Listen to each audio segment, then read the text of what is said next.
Om Swastiastu. Perkenalkan, nama saya Luhputu Widayanti, perwakilan dari kelompok 6, akan menjelaskan materi tentang kebijakan dividen. Baik, di sini saya akan menjelaskan tentang pengertian kebijakan dividen.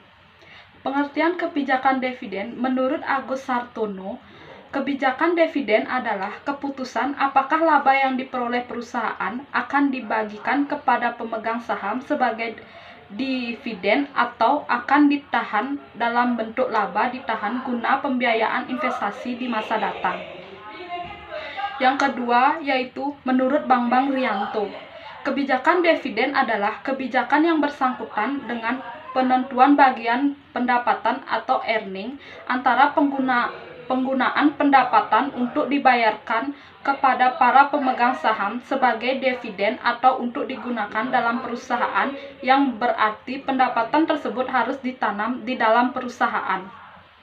Sedangkan menurut Imade Sadana, kebijakan dividen adalah bagian dari keputusan pembelanjaan perusahaan, khususnya berkaitan dengan pembelanjaan internal perusahaan.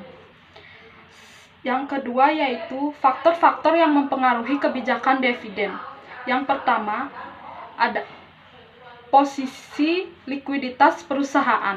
Likuiditas perusahaan sangat besar pengaruhnya terhadap investasi perusahaan dan kebijakan pemenuhan kebutuhan dana. Dividen bagi perusahaan merupakan kas keluar, maka semakin besar posisi kas dan likuiditas perusahaan secara keseluruhan akan semakin besar kemampuan perusahaan untuk membayar dividen. Yang kedua yaitu kebutuhan dana untuk membayar hutang. Apabila perusahaan pengambil hutang untuk membiayai ekspansi atau untuk mengganti jenis pembiayaan yang lain, perusahaan tersebut menghadapi dua pilihan, yaitu perusahaan membiayai hutang itu pada saat jatuh tempo atau menggantikan dengan jenis surat berharga lainnya. Yang ketiga yaitu kemampuan untuk meminjam. Apabila perusahaan mempunyai kemampuan yang tinggi untuk mendapatkan pinjaman, hal ini juga merupakan fleksibilitas keuangan yang tinggi, sehingga kemampuan untuk membayar dividen juga tinggi. Yang keempat yaitu pembatasan dalam perjanjian hutang.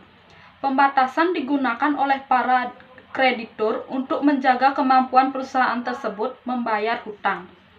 Yang kelima, tingkat ekspansi aktiva.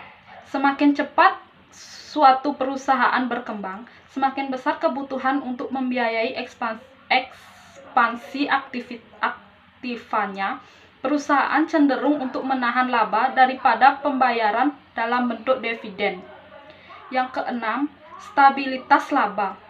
Suatu perusahaan yang mempunyai laba stabil seringkali dapat memperkirakan berapa besar laba di masa yang akan datang. Yang ketujuh yaitu tingkat pertumbuhan perusahaan. Makin cepat tingkat pertumbuhan suatu perusahaan, makin besar kebutuhan akan dana untuk membiayai pertumbuhan perusahaan tersebut. Yang kedelapan yaitu keadaan pemegang saham. Jika perusahaan itu kepemilikan sahamnya relatif tertutup, maka manajemen biasanya mengetahui dividen yang diharapkan oleh pemegang saham dan dapat bertindak dengan tepat. Yang kesembilan yaitu pembatasan hukum. Pembatasan hukum tertentu bisa membatasi jumlah dividen yang bisa dibayarkan perusahaan. Yang terakhir, yang ke-10 yaitu pengawasan terhadap perusahaan.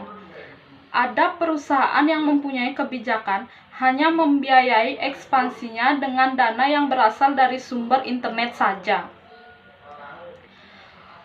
Yang selanjutnya yaitu teori-teori kebijakan dividen. Yang pertama, ada teori ketidakrelevanan dividen. Beberapa kalangan berpendapat bahwa kebijakan dividen tidak mempunyai pengaruh terhadap harga saham perusahaan maupun terhadap biaya modalnya. Jika kebijakan dividen tidak mempunyai pengaruh yang signifikan, maka hal tersebut tidak relevan.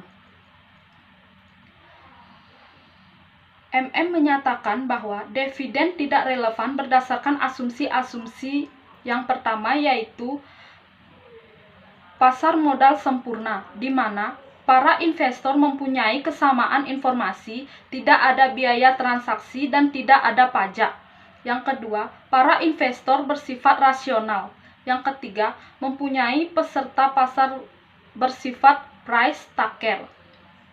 Yang keempat, adanya unsur ketidakpastian bagi arus pendapat masa datang, dan para investor mempunyai informasi yang sama. Yang kelima, manajemen dalam pengambilan keputusan mengenai produksi dan investasi sesuai dengan informasi tersebut. Yang keenam, untuk memisahkan pengaruh dividen dan pengaruh leverage, maka semua perusahaan dianggap memiliki rasio D atau S sama.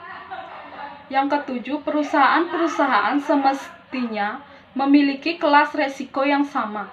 Yang kedelapan, perusahaan dengan produksi yang sekarang memiliki yield yang sama. Yang kedua yaitu teori bird in the hand. Teori ini dikemukakan oleh Myron Gordon dan John Lindner yang berpendapat bahwa ekuitas atau nilai perusahaan akan turun apabila rasio pembayaran dividen dinaikkan, karena para investor kurang yakin terhadap penerimaan keuntungan modal yang dihasilkan dari laba yang ditahan dibandingkan seandainya para investor menerima dividen. Yang ketiga yaitu residual dividend policy. Menurut teori dividen residual, perusahaan menetapkan kebijakan dividen setelah semua investasi yang menguntungkan habis dibiayai. Dengan kata lain, dividen yang dibayarkan merupakan sisa atau residual setelah semua usulan investasi yang menguntungkan habis dibiayai. Baik, di sini saya akan membahas mengenai bentuk-bentuk kebijakan dividen. Bentuk-bentuk kebijakan dividen yang pertama yaitu kebijakan dividen yang stabil. Kebijakan dividen yang stabil yakni jumlah pembayaran dividen itu sama besarnya dari tahun ke tahun. Salah satu alasan mengapa suatu perusahaan itu menjalankan kebijakan dividen yang stabil adalah untuk memelihara kesan para investor terhadap perusahaan tersebut. Sebab apabila suatu perusahaan menerapkan kebijakan dividen yang stabil, berarti perusahaan tersebut yakin bahwa pendapatan bersihnya juga stabil dari tahun ke tahun, meskipun perusahaan mengalami kerugian. Kemudian yang kedua, kebijakan dividen dengan penetapan jumlah dividen minimal plus jumlah ekstra tertentu. Kebijakan ini menetapkan jumlah rupiah minimal dividen per lembar saham tiap tahunnya. Dalam keadaan keuangan yang lebih baik, perusahaan akan membayarkan dividen ekstra di atas jumlah minimal tersebut. Yang ketiga yaitu kebijakan dividen payout ratio atau DPR yang tetap. Dalam hal ini, jumlah dividen akan berubah-ubah sesuai dengan jumlah laba bersih. Tetapi rasio antara dividen dan laba ditahan adalah tetap. Dividen yang dibayar berfluktuasi tergantung besarnya keuntungan bagi pemegang saham. Misalnya, DPO 60% dari keuntungan.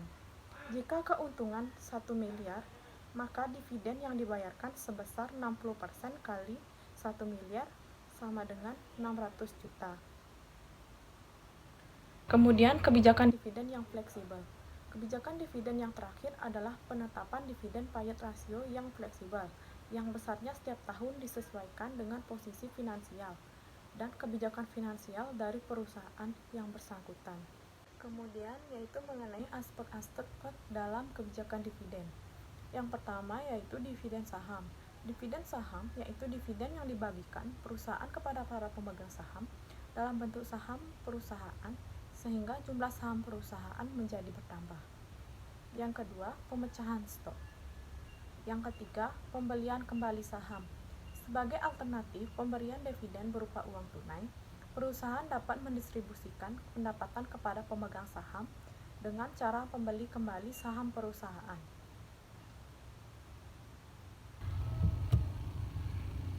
Kesimpulannya, kebijakan dividen merupakan bagian yang tidak dapat dipisahkan dengan keputusan pendanaan perusahaan. Secara definisi, kebijakan dividen adalah keputusan apakah laba yang diperoleh perusahaan pada akhir tahun akan dibagi kepada pemegang saham dalam bentuk dividen, atau akan ditahan untuk menambah modal guna pembiayaan investasi di masa yang akan datang. Faktor yang mempengaruhi kebijakan dividen yaitu posisi likuiditas perusahaan, kebutuhan dana untuk membayar hutang, tingkat pertumbuhan perusahaan, pengawasan terhadap perusahaan, kemampuan peminjam dalam meningkatkan keuntungan, stabilitas return, dan akses ke pasar modal. Pendapat tentang kebijakan dividen yaitu pendapat tentang ketidakrelevanan dividen dan pendapat tentang relevansi dividen. Macam-macam kebijakan dividen yaitu kebijakan dividen yang stabil, kebijakan dividen yang penetapan jumlah dividen minimal ditambah jumlah ekstra tertentu, kebijakan dividen dengan penetapan dividen payout rasio yang konstan, dan kebijakan dividen yang stabil. Sekian presentasi dari kelompok kami. Apabila ada salah kata, mohon dimaafkan. Terima kasih.